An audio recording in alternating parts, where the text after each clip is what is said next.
አከራይም ሆኖ ተከራይ አሁን የምንነግሮት አዲስ መረጃ ለእርሶ በእጅጉ አስፈላጊ ነው። የቤት ኪራይ ውል እድሳት ሐምሌ 1 ቀን 2018 ዓ.ም በሁሉም ክፍለ ከተሞች የቤቶች አስተዳደር ጽሕፈት ቤት በይፋ መተግበር ጀምሯል። ሌላው የኪራይ ጭማሪ ጣሪያም ተወስኗል። ለምሳሌ ቀደም ሲል 10,000 ብር ሲከራይ የቆየ ቤት ላይ ስንት ብር መጨመር ይቻላል የሚለው በዚህ አጭር ቪዲዮ በምሳሌ የታገዘ ማብራሪያ ተካቷል። የጸደቀው የኪራይ ዋጋ ጭማሪ ተመን በዘፈቀደ የተወሰነ ሳይሆን በከተማዋ ሰፋ ያለ ጥናት ተካሂዶ የነዋሪውን ትክክለኛ የመክፈል አቅም ከግምት ውስጥ በማስገባት የተዘጋጀ መሆኑን ተገልጿል።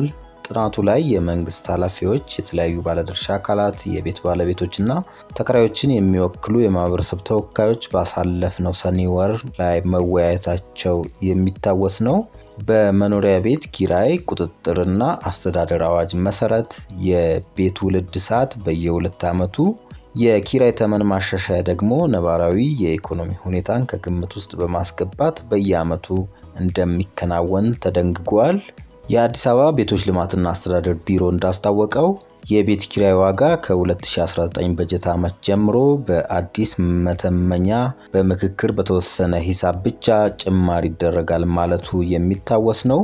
ቢሮው ባለው መሰረትም የ2019 በጀት ዓመት የቤት ኪራይ ዓመታዊ ጭማሪ ጣሪያ 11.5 በመቶ ሆኖ ጸድቋል። ይህ ማለት ምን ማለት ነው? ለምሳሌ በወር 10,000 ብር ሲከራይ የቆየ ቤት 1150 ብር ነው መጨመር የሚችለው። ስለዚህ በ2019 በጀት ዓመት የኪራዩ መጠን ከ11,150 ብር አይበልጥም ማለት ነው። 11.5 በመቶ ብር ጭማሪ ጣሪያ ነው። ከዚህ በታች እንጂ በላይ መጨመር አይቻልም። የዋጋ ጭማሪውና የውል እድሳቱ መነሻ የሚሆነው ደግሞ ቀደም ሲል በነባሩ ውል ላይ የተቀመጠው የኪራይ ዋጋ ብቻ ነው። ከዚህ ውጪ መጨመር የተከለከለ ነው። የመኖሪያ ቤት ኪራይ ቁጥጥርና አስተዳደር አዋጅ የወጣው የመኖሪያ ቤት ኪራይ ዋጋ ከጊዜ ወደ ጊዜ እየናረ በመምጣቱና እየናረ ያለውን የቤት ኪራይ ዋጋ የማህበረሰቡን አቅም ያገናዘበና ተመጣጣኝ እንዲሆን በከተሞች ያለውን የመኖሪያ ቤት ኪራይ ንረት በአግባቡ መቆጣጠርና ማስተዳደር በማስፈለጉ ነው። ይህ አሰራር በአንድ በኩል አከራዮች ወቅቱንና የኢኮኖሚ ሁኔታውን ያገናዘበ ፍትሐዊ ገቢ እንዲያገኙ የሚያረጋግጥ ሲሆን፣ በሌላ በኩል ደግሞ ተከራዮች ከገቢያቸው ጋር የተመጣጠነ ኪራይ በመክፈል ከተደጋጋሚ መፈናቀልና ከስነ ልቦና ስጋት ድነው የተረጋጋ ህይወት እንዲመሩ ያደርጋል።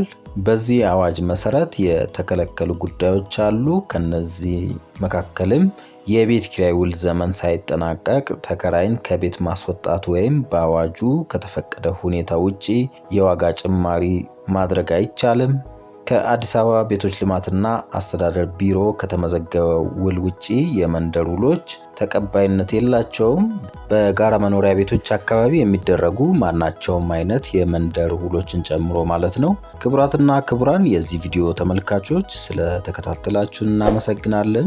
መሰል ጠቃሚ መረጃዎች እንዲደርሳችሁ ቻናላችንን ሰብስክራይብ ማድረግ እንዳትረሱ። የቻናላችን ቤተሰብ ከሆናችሁ ደግሞ ላይክና ሼር በማድረግ መረጃው ለወዳጅ ዘመዶቻችሁ ብታጋሩ ደስ ይለናል።